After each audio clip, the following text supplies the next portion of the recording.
2 দশক পর গাজীপুরে যাচ্ছেন বিএনপির চেয়ারম্যান তারেক রহমান। তিনি সন্ধ্যায় গাজীপুরের ঐতিহাসিক রাজবাড়ী ময়দানে বক্তব্য প্রদান করবেন। তারেক রহমানের গাজীপুরে আগমনকে কেন্দ্র করে দলীয় নেতাকর্মীরা বেশ উজ্জীবিত। এ নিয়ে সাধারণ মানুষের মাঝেও তৈরি হয়েছে ব্যাপক আগ্রহ। এ জনসভায় কয়েক লাখ লোকের সমাগম হবে বলে ধারণা করেছেন মহানগর বিএনপির নেতারা। দর্শক, এই মুহূর্তে গাজীপুর থেকে আমাদের সাথে যুক্ত হয়ে ওখানকার প্রস্তুতি নিয়ে বিস্তারিত জানাচ্ছেন প্রতিনিধি চঞ্চল খান। যে তারেক রহমান দীর্ঘ 2 দশক পর গাজীপুরে রাজবাড়ী মাঠে কিন্তু নির্বাচনী জনসভায় আজকে সন্ধ্যায় যোগ দেবেন। ইতিমধ্যেই গাজীপুরের যে নেতৃবৃন্দ রয়েছে তারা কিন্তু তারেক রহমানকে বরণ করতে ইতিমধ্যেই ঐতিহাসিক রাজবাড়ী মাঠে কিন্তু সাজিয়েছেন। আমি যদি আপনাকে একটু দেখাই, যে রাজবাড়ী মাঠের যে মঞ্চের কাজ সেটি কিন্তু ইতিমধ্যেই সম্পূর্ণ হয়েছে এবং পাশাপাশি যে আনুষঙ্গিক যে সাজসজ্জা সেটি কিন্তু শেষ করেছে এবং গাজীপুর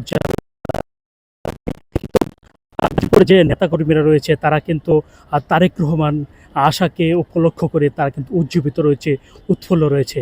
আপনাকে আরেকটি বিষয় জানিয়ে রাখি যে গাজীপুরের যে সাধারণ মানুষ তারাও কিন্তু তারেক রহমান যে আসবে সেই জন্য কিন্তু তারা উৎফুল্ল, কারণ দীর্ঘ 2 দশক পর কিন্তু তারেক রহমান এই গাজীপুরের মাটিতে পা রাখছেন। এই নির্বাচনী সভাকে কেন্দ্র করে তারেক রহমান এখানে আসবেন। আরেকটি বিষয় আপনাকে জানিয়ে রাখি যে তারেক রহমানের কিন্তু শৈশবের স্মৃতি বিজড়িত এই রাজবাড়ী মাঠ, এখানে কিন্তু তার বাবা মায়ের সাথে তার কিন্তু শৈশব কেটেছে বলে জানিয়েছেন নেতাকর্মীরা।